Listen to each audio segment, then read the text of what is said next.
ito ay puno ng mahogany. Tinanim natin. Puring tayo kanina doon sa taas ng ating mga kakao. Hindi pa yun natapos. Pero dito naman tayo sa ating gilid. Mga ka-farmers, mga katropa, ito ay puno ng mahogany. Tinanim natin ito sa gilid o sa boundary talaga para gawin nating bakod. Kasi kapag hindi natin lagyan ng bakod dito sa bandang dito, medyo nakano ito nakastup. Kung mag-ano tayo, kukuha tayo ng mga niyog papunta doon sa baba. Kaya nagtanim tayo nito.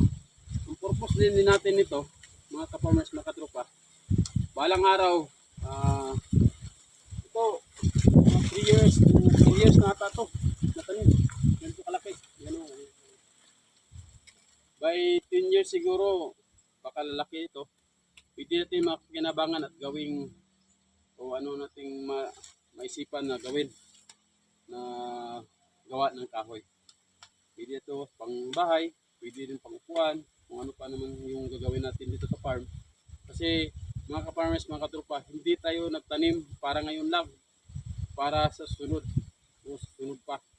Kasi sabi ko nga, noon sa mga nakaraang video ko, yung mga ginagawa natin dito sa Elite Farm, pang matandang ginagawa.